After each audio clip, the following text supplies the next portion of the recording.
$4.99. What's it? Does that thing hold diesel? It does. It does? Yeah. But it probably gets pretty good mileage though, right? It does for a big vehicle like that, yeah. It probably gets what, 20? No, it doesn't. It gets 18? 16. 16.3. But my God, it's basically a home inside a home, isn't it? It is. I mean, that's the next thing to a full-size RV. Yeah, that's right. It's all self-contained. All self-contained. Yeah, they got solar panels on the top of it. Does it? And so you got a little power, not a lot. Right. You can't run it. You can't run it like air conditioning or anything. Sure. Yeah, that's good. But have you ever seen the river this low? No, that's one of the reasons we wanted to see it. Yeah, I've been kind of involved with a lot of the climate stuff over the years. Have you really? Who are you? My name is Dennis Jackson, by the way. Hello, Dennis. I'm John Noel from Nashville. John Knowlton? N-O-E-L. Noel. Noel. N-O-E-L. And what did you do for a living? Did you work for the weather people or? No. No, I've been in the real estate business for years, but I've also been an environmentalist. So I try to protect what we can. You're an activist. I'm an activist too. You know where Al Gore lives? Al is an old friend. That's right. Really? His office is right next to mine. Really? Yeah. Are you serious? I'm very serious. Wow. Yeah. Did Al Gore's family have anything to do with the TVA back years ago, whenever the TVA first come into play back in the 1930s, 1920s and 30s? I think there was some kind of history there, yeah. But I don't know what that was. You know, I think that TVA was founded before Senator Gore's, because there was two of them. Really? And was they kin to Mr. Al Gore today, or you know? Al's dad was a senator. Okay. And so before Al. And I didn't know the Al history on became all a that. senator. That's right. Yeah. Yeah. No, he was. In fact, he was responsible for the interstate highway system. Yeah. I-40? Al Gore Sr. I-40? No. The whole system. Under the Eisenhower administration. Are you serious? Yeah, no. He was the author of the interstate highway system. This is Al Gore's dad. Al Gore's dad, which would have been probably back in the 30s, right? Yeah. Yeah. In other words, that's whenever the T model had already done, basically come and gone, and now they've updated a little bit, and probably before World War II. But wasn't it Hoover or somebody that decided that went in on that to the point that they was actually going to modify it to where if America ever got attacked, that they could literally shut the interstate system down and turn it into a airline strip, an aviation strip? Well, that wouldn't have been back in Hoover, because the interstate system was I think it was. Gore was involved with it in the 1950s, and then the interstate system started getting put in around the 60s, and so the 30s would have been prior to Al's dad. I got you. Yeah.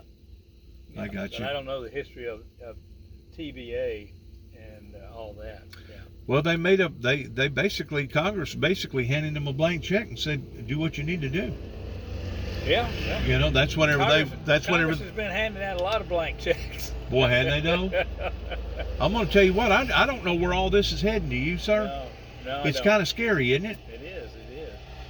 Where does this road go? Does it go on? This goes on down about another 2 or 3 miles. There's a granary down there, and that's basically the end of the line. So this is one of the best places to view the river, would be at least on this road. One of the places, yeah. You can go back like you come. Yeah. Like going back to Dyersburg. This way or this way? Go back this way. Yeah. Like going back to Dyersburg. And there's a crossing with a yellow light on it. Okay. There's a crossing with a yellow light. Before you get to the crossing, it's got the little store and the full-way stop. Okay, now, so when you come out on this road, you hit the main highway.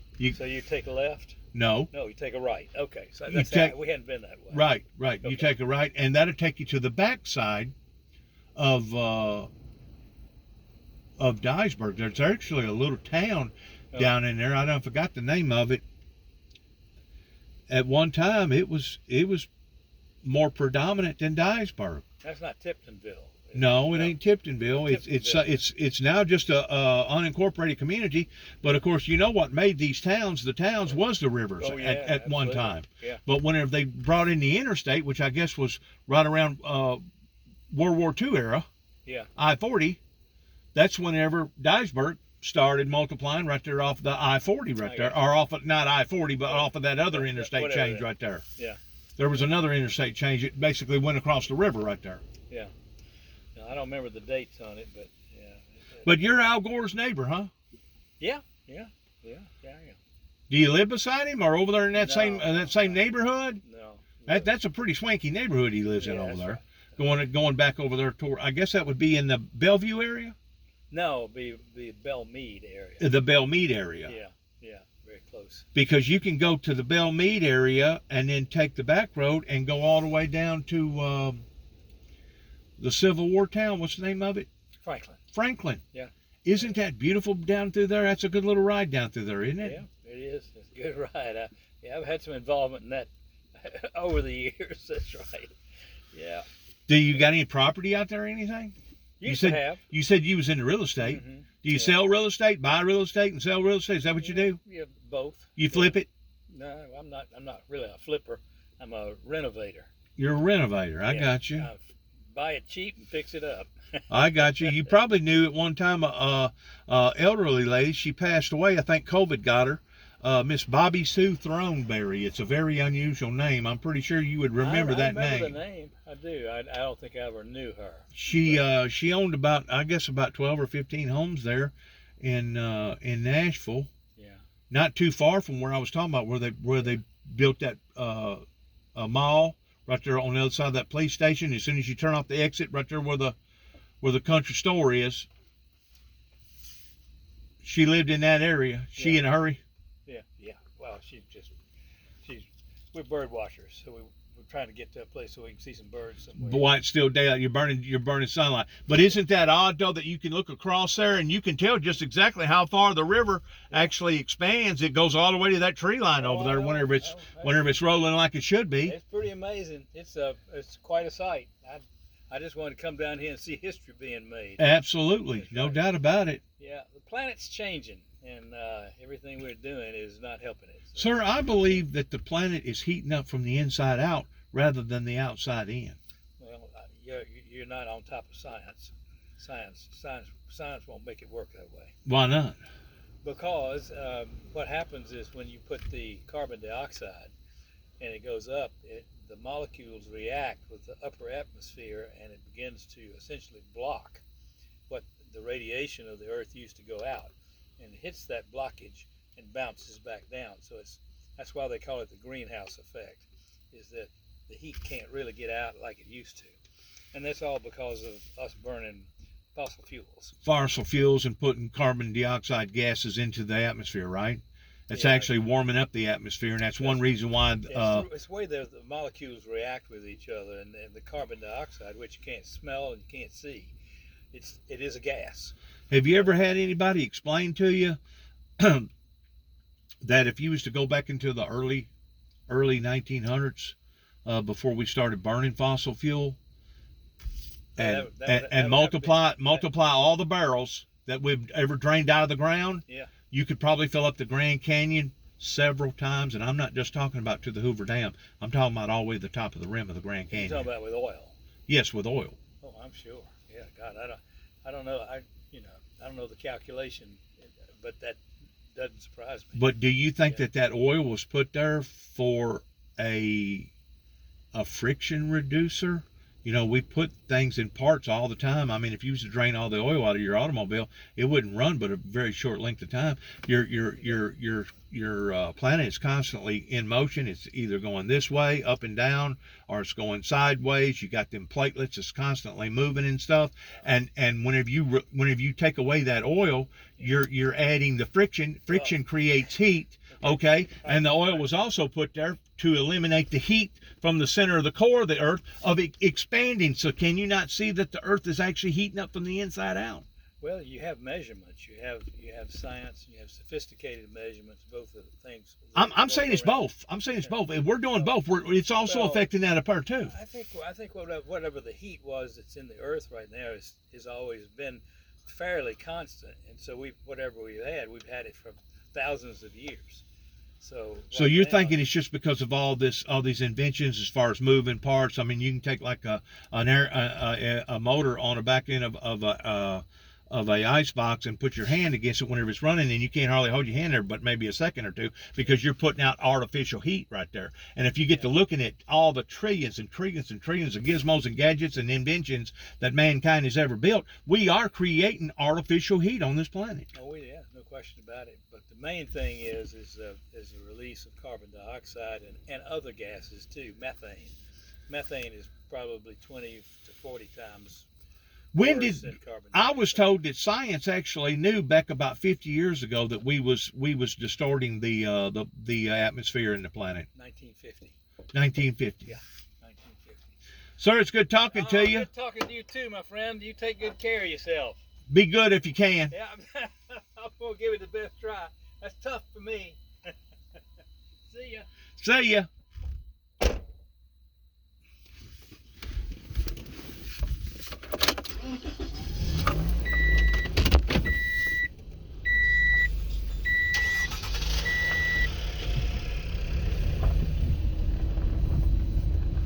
There's lots of rubberneckers or bird watchers, whichever category that you want to put it in. People coming out here right now and looking at all this. I don't think that guy has ever really put his mind or a pencil to what I'm talking about, pertaining to the earth actually warming up from the inside out. I realize that we are creating a lot of artificial heat in regards to all the gizmos and gadgets and all the accelerated fossil burning fuels that is creating the heat. But I also realize that the center of the earth, the core, is full of magna, that right now we got probably about 60 something volcanoes going off at the same time.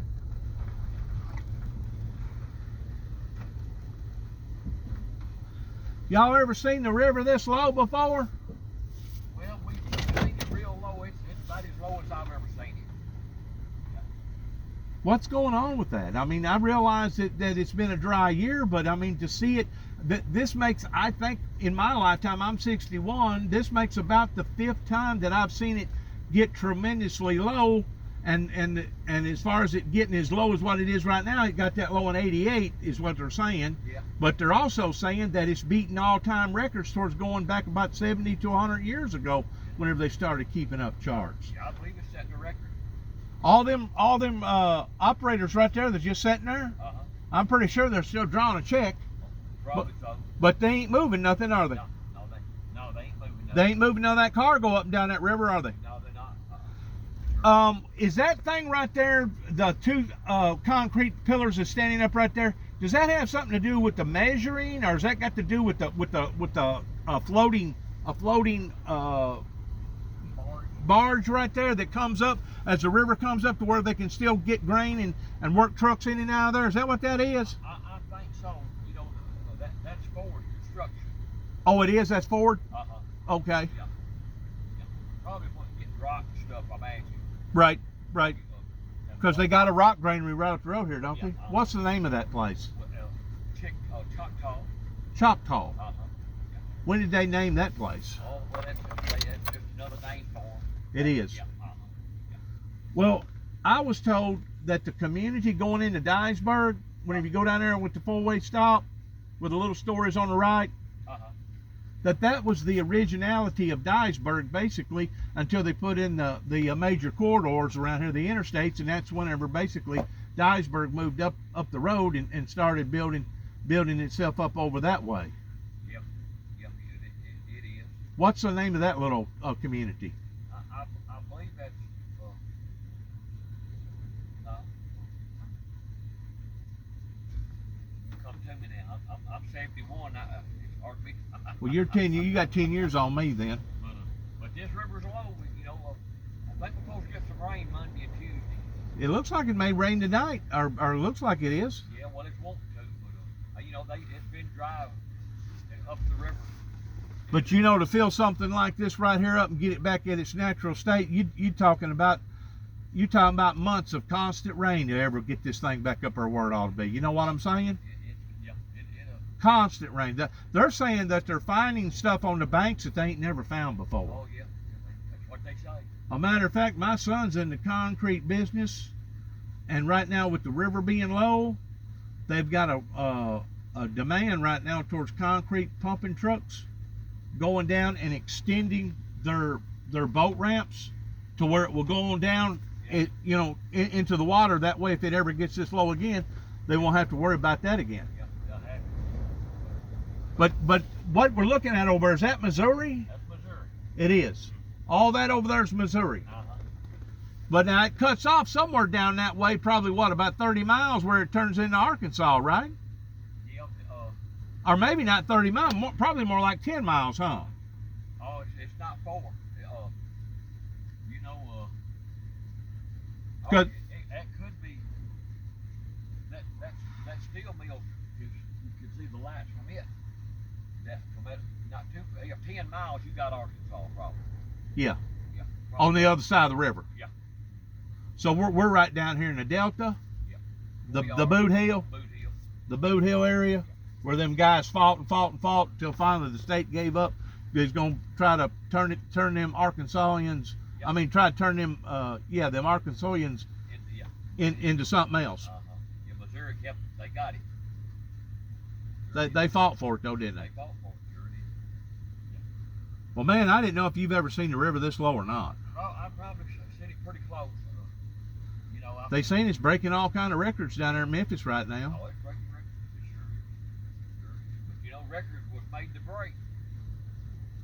Ain't that right? Yeah, but we keep breaking them in the wrong direction. You know what I'm saying? I mean, I just got through talking to a feller from Nashville. He drove all the way down here just to look at the river. Yeah. All the way from Nashville. That basically he's next door right there to Al Gore. And of course, Al Gore is a big environmentalist. And man, did he ever give me an earful pertaining to the greenhouse gases and the carbon dioxide gases and all this other stuff going up into the atmosphere. And I tried to argue him with a little bit or debate with him a little bit, and I don't think he never did quite grasp what I was talking about. You know, this planet that we live on is a constant organism. Yeah.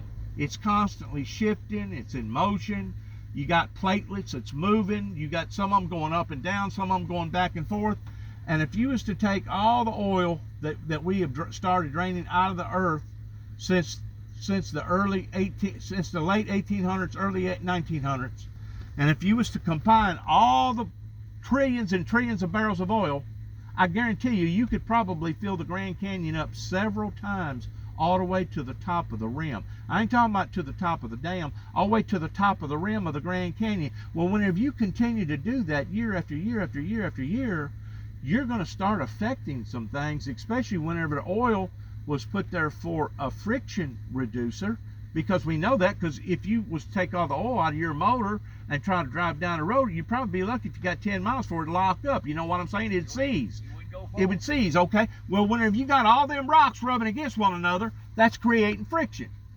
Well, whenever you eliminate the oil, guess what you've done? You've added the friction. What does friction cause? Friction causes heat. I think the earth is being warmed up from the inside out more so than it's being warmed up from the outside in. And the reason why I say that is because if we was doing this much damage to this planet, me and you wouldn't be able to go outside in the summertime without getting a 3rd or 4th degree burn. It would kill us. Yeah, it would.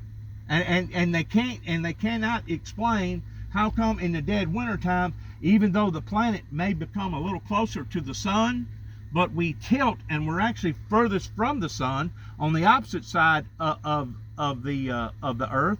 How can you explain when all of a sudden during the wintertime, we liable to get to 80, 85, 90 degrees, and all these freaking tornadoes come out of the freaking woodwork out of nowhere. How do you explain that? Because back 50, 60 years ago, with me being raised around here, we didn't have weather like that in a dead winter. It's changing.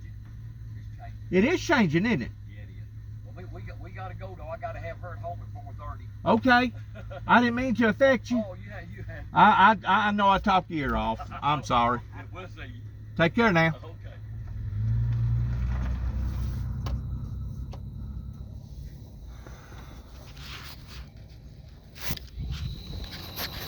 You'll look.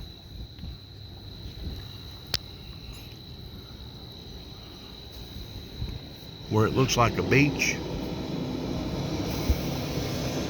All that brown that looks like a beach. All the way to that fence row way over there. And that right over there, actually, to me it looks like a little island back over there, right there where you're looking at. But the water actually merges on the other side of that, probably another, I'm gonna say from here to that greenery over there, that far greenery over there, you're probably looking at 2 miles. And I'm gonna say over 1.5 miles of the river has dissipated to the point that now all you see is basically dirt. Nothing but dirt. And it has gotten so low to the point that the barges are just sitting here running. I'm sure they've got somebody in there like the cooks and the chiefs and stuff like that, operating it as far as keeping the equipment warmed up and stuff. But as far as having a full crew out there, I doubt if they're having a full crew out there. But you can see on the other side, you kind of gotta look down in towards the river, but you can see, I'm gonna say hundreds. If I'm not mistaken, I read a thing where it said there was 2,000 barges right now that was parked on the side of the rivers that couldn't move. 2,000. Because you'll have areas up and down the mighty Mississippi that will be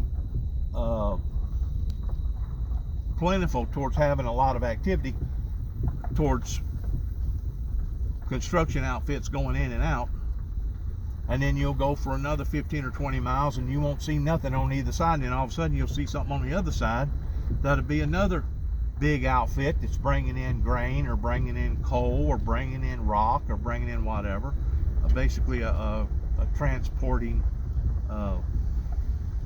center that's right here on the side of the river. But I'm going to show you something real quick if I can, in regards to all of this, that what I was talking about a while ago is those columns. There's one there and there's one right there, one there, one there. Those are slider columns, to where basically that whole barge, it's made on a barge. You can see right there the barge, got a little house on it right there, to where that barge floats 24/7, and if the river ever goes up, the barge goes up with it. If it ever goes down, the barge goes down with it. They do the same thing on your docks on the side of smaller rivers and even lakes that has, flows of water coming in and out like it does. But let me see if I can go down a little bit more here.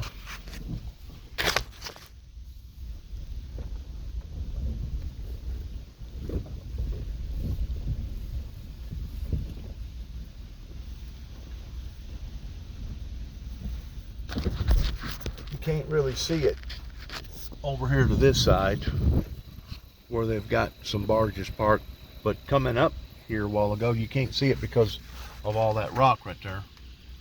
But on this side there was probably, I'm gonna say 15 or 20 barges that were just sitting there. And if you look on the other side where once more that brown is over there, that looks like another area to bring in and out of gravel over there on the Missouri side. And you can see barges over there that just set right there. See the barges right there? They're just set parked. And then on up from there, right in there, some more barges. So whatever's happening is in fact happening, regardless whether it be what's going on from the atmosphere of the poison gases that we're putting up into the atmosphere, or the earth heating up from the inside, like I'm talking about. Obviously something is occurring that's causing this again and again and again, because like I said, in '88 was the big deal whenever it went down, whenever the Mississippi started drying up. But then it also done it again, I think in '92, and then it has done it like 4 or 5, maybe even 6 times in my lifetime. This is like the second lowest that I've ever seen it. Probably the all-time top number 1 towards me ever seeing it get this bad, get this low. But something is going on. If one of the grandest rivers in the United States continues to lose the volume of its water to the point that the commercialized activities on it has to basically shut down. Just show you something right here. This is grain. I'm surprised there ain't a bunch of birds out here. That's grain. That's grain. It's where these trucks has been coming in here gathering up that grain. And of course, if they get them a little bit too full, that's what's going to happen. They're going to spill some grain out, which is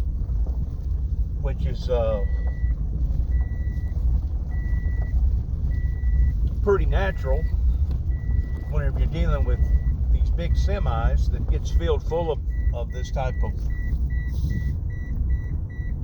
seed and grain, to the point that you're going to spill it on the ground occasionally. I'm really surprised that they don't have a bunch of birds out here basically flocking one another down towards trying to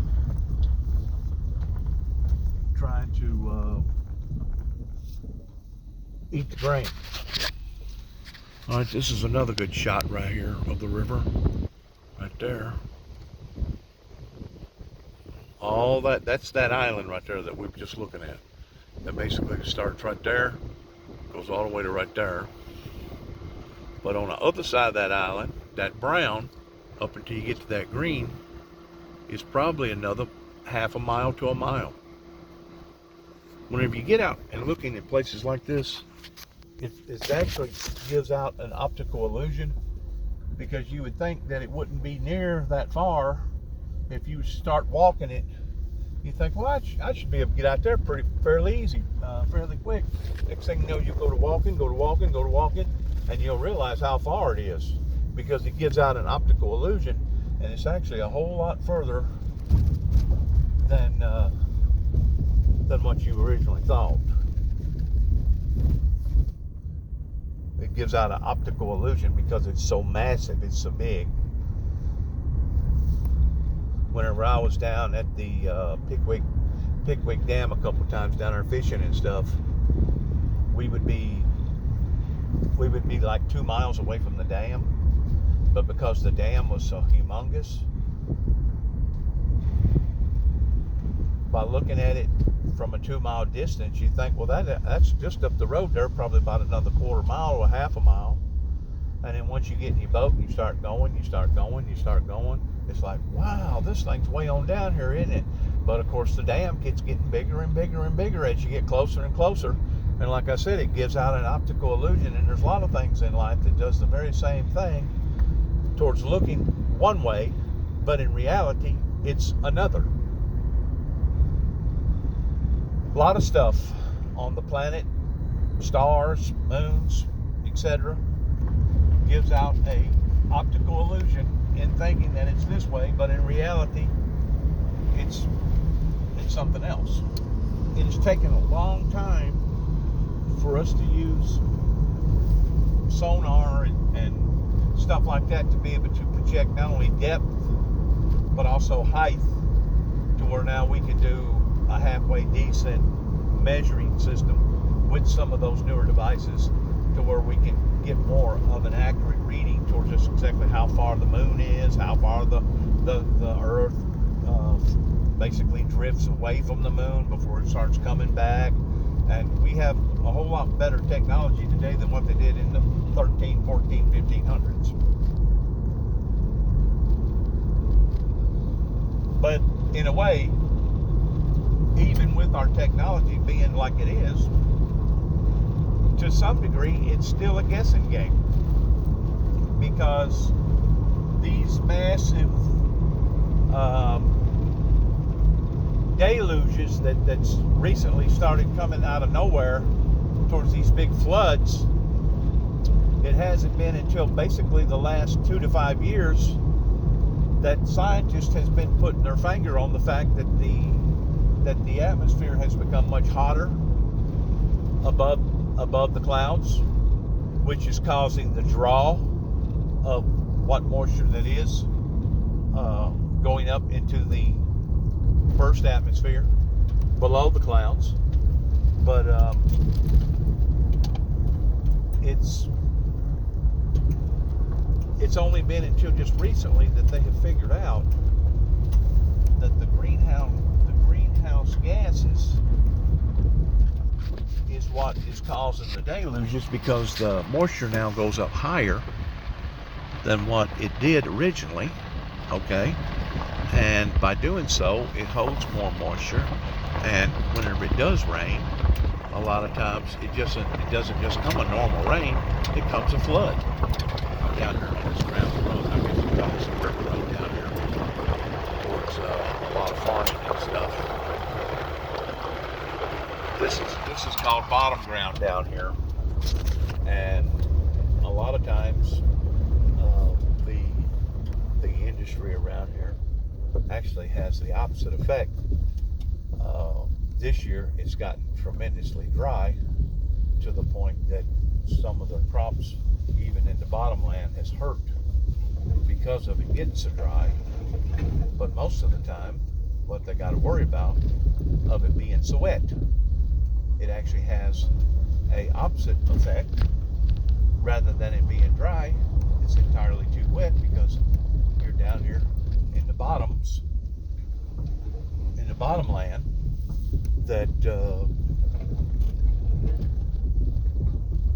that ordinarily, characteristically, is going to be damp or wet almost all year.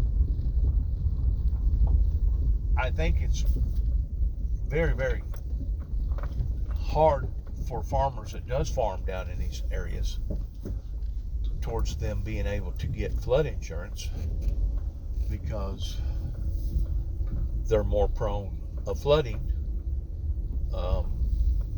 basically considered a high risk in these areas like this.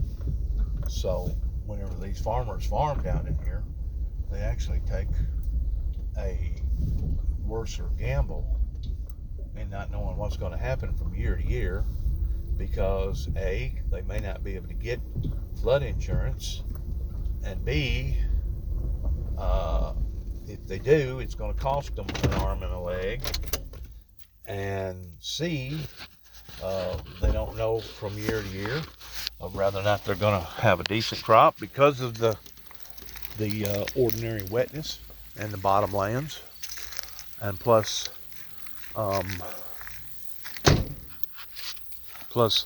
they don't know that once they get the crop in, if they're actually going to be able to get the crop out. In other words, it's more critical in these bottom areas down by the rivers, because, like I said, most of the time they got to worry about too much rain rather than not enough. This year, it's been just the opposite. They have had an extensive dry year to the point that now it is affecting cargo going up and down the mighty Mississippi. That's going to cost the taxpayers hundreds of millions more dollars, because these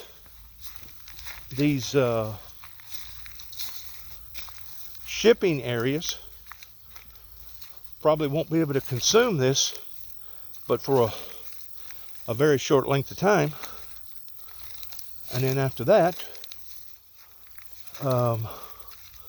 it could actually be devastating in their pocketbooks. Getting down here a little lower, or maybe we can see a little bit.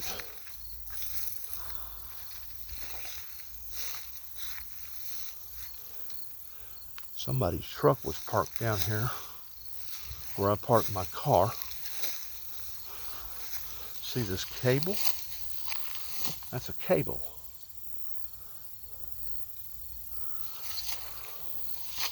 And I'm sure that was put there for a reason. That maybe at one time they used to stop barges or something right there. So you'll look right over there where all the brown, where I was talking about earlier. Look back all the way back over here. All that brown that you're looking at is supposed to be all underwater. That's another little island right there. The island that we was looking at a while ago was up there. So to see the river, the mighty Mississippi, get this low, this frequent, tells me that absolutely something horrible is going on with our planet that is causing this to be generated routinely as many times as it's being generated. I see somebody down there. Hey! Y'all doing some fishing? No, just checking everything out. Yeah, the water gotten low, hadn't it? Oh yeah, that's what we out here looking at. That's what we're out here looking at. Have you ever seen it get this low? Never in my life. We gotta go over there and that, go across the road. Y'all live on the Missouri side? Yeah. You from around here? I'm from a county or two pretty close to here. Hell yeah, hell yeah. Yeah, we're about to go across and try to get on that part. So you're just basically what, 3 or 4 miles, 5 miles or whatever? Yeah, maybe. Yeah. We're gonna try to find the way over there. Y'all just out killing time like I am, man. Pretty much go for a hike. Right? Check it all out. Hell, there's a boat. Like, it looks like that came out from underneath the water over there. A barge? A barge, a boat that pulls barges?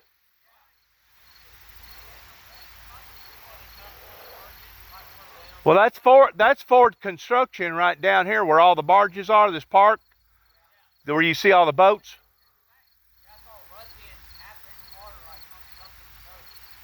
But them guys are just sitting there. I'm pretty sure they're probably still drawing a check, waiting for the river to come up.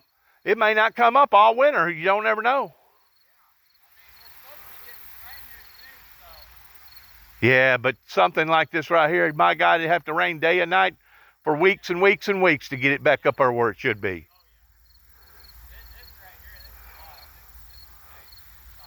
It is wild. It's part of the earth warming up, I think, because in my lifetime, I've seen it do this now. Not quite this bad, but I've seen it go down really, really low at least 5 or 6 times in my lifetime, and that's very unusual to see the Mississippi do that. Something is causing this.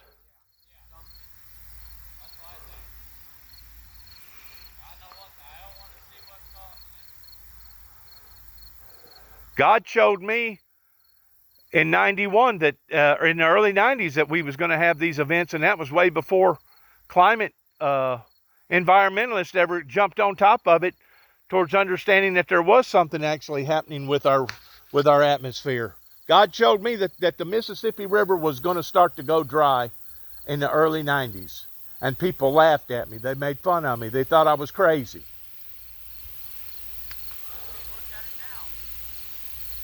I know. I know. And who's to say what it's going to be like 6 months from now? Or a year again from now? Seeing it, just like, you know, those big hurricanes that we have, they used to say, well, it's a 500-year hurricane. And then they come down, oh, it's a 100-year hurricane. Then they come down, oh, it's a 50-year hurricane. Well, my God, now we're having them every year. On some level or another. We didn't get bombarded with them this year like we usually do, but sometimes we'll get hit 7-8 hurricanes a year.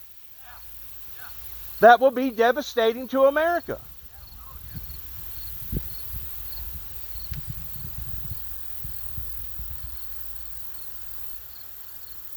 I'm pretty sure, because Arkansas is probably right down there, probably what, 5, 6, 8 miles, something like that. I'm pretty sure if y'all are kind of boonies and know the back roads, I'm pretty sure you could probably go down and then go like back down towards take the interstate, like going towards Memphis, and then take one of them other exits, and then come back up, and you'd probably find a back road that gets you on the either on the Missouri side or the Arkansas side. All right. I'm pretty sure. I'm documenting this, by the way. Watching the river and stuff. I ain't getting y'all's picture. Because usually I put my material on YouTube and stuff, you know. Yeah, this will be fascinating for a lot of people that sees this, you know, to be able to get a bird's eye view like I am and put it on YouTube. That way they can actually witness it and see it other than just hearing about it. You know, it's one thing to hear it and another thing to see it, you know. Good luck to us all is all I got to say.